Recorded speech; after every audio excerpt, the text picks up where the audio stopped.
আয়ুষী নিজেই রেডি হয়ে যায়, খালি চুলটা আমাকে বেঁধে দিতে হয়, আর সেটাই এখানে চলছে। আমাদের যোগা কম্পিটিশন আয়ুষী শেষ হয়ে গেছে। কি অবস্থা, আমব্রেলা আমি এটাই কিনেছি আজকে এখানে ফার্স্ট ঢুকে।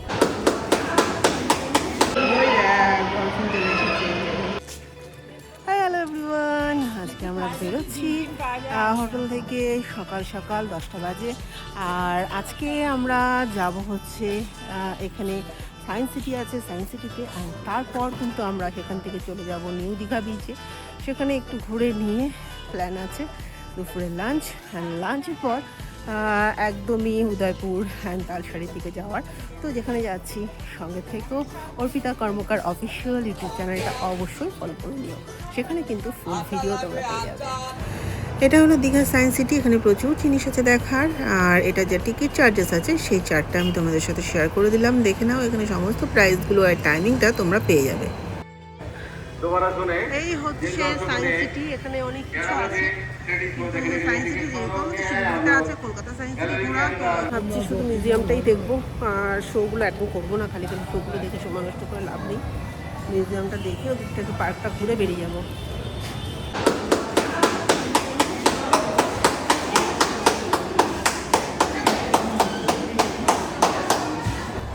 এখানে প্রচুর ছোট ছোট মজার জিনিস আছে, বাচ্চাদের তো ভীষণ ভালো লাগবে। ভিতরটা আমরা মিউজিয়ামটা পুরোই সবটা ঘুরে দেখে নিলাম। ও এখানে সব আমাদের পূর্বপুরুষরা বসে আছে, আমাদেরই কাজটা। কি বলিস মামা? আমাদের স্কুলে, হ্যাঁ একদম, তো স্কুল ক্লাস, তুই নিজেও, হ্যাঁ আমরাও অলসো।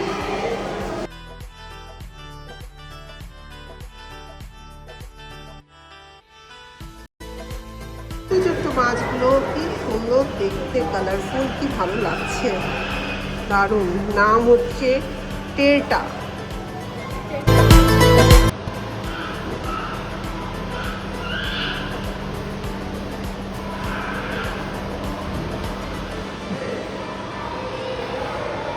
পোলার বিয়ার বরফের সময় জল হয়ে গেছে, জলে চলে যাচ্ছে, এখন ডলফিন আসবে।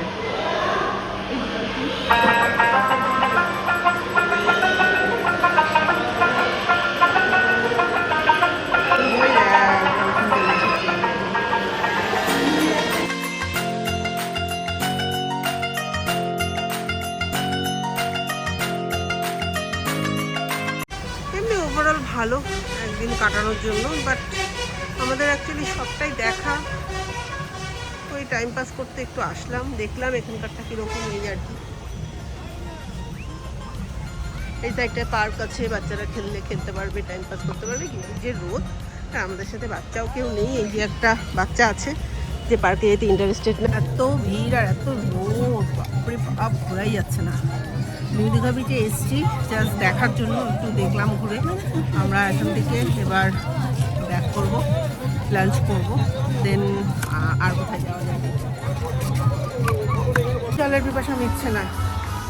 এখানে মশলা কোল্ড ড্রিঙ্কস নিলাম, এখান থেকে 30 রুপিস নিল। হলো নিউ দীঘার মার্কেট, মোটামুটি খুচখাচ প্রচুর জিনিস পাওয়া যায়, গয়না থেকে শুরু করে টুকিটাকি সুতিঘাটি পুতুল।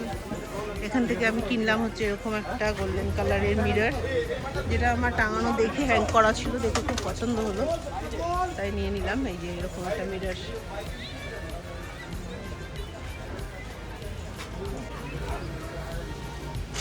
প্রচুর খাবারের দোকান পেয়ে যাবে এখানে। হ্যাঁ আমি এখান থেকে কিনেছি হচ্ছে কি দেখবে, আমব্রেলা আমি এটাই কিনেছি আজকে এখানে ফার্স্ট ঢুকে। এত রোদ আর পারছিলাম না, তো ওখানে ঢুকে ফার্স্ট কিনলাম হচ্ছে এই ছাতাটা, তারপরে ঢুকেছি হচ্ছে বিচে। হোটেলে ফিরে এসে আমরা সেরে নিলাম ফটাফট লাঞ্চ। আজকে নিয়েছি ইলিশ ভাপে, এখানকার ইলিশের পিসগুলো একটু অন্যরকম করে কাটে, কিন্তু রান্নাটা খুব সুন্দর। জয় আজকে নিয়েছে হচ্ছে এই চিকেন কষা, আর এই আলু ভাজাটা আমাদের কমন, প্রতিদিন আমরা খাচ্ছি, আলু ভাজাটা ছাড়া আমাদের হয় না। মামা কেমন করেছে রে রান্নাটা? আমিও খেলাম, বেশ ভালো, দারুণ। আমরা কিন্তু আবার বেরিয়ে পড়েছি উদয়পুর আর তালসারির উদ্দেশ্যে। তো এখন আমরা যাচ্ছি উদয়পুর আর তালসারি দেখার জন্য।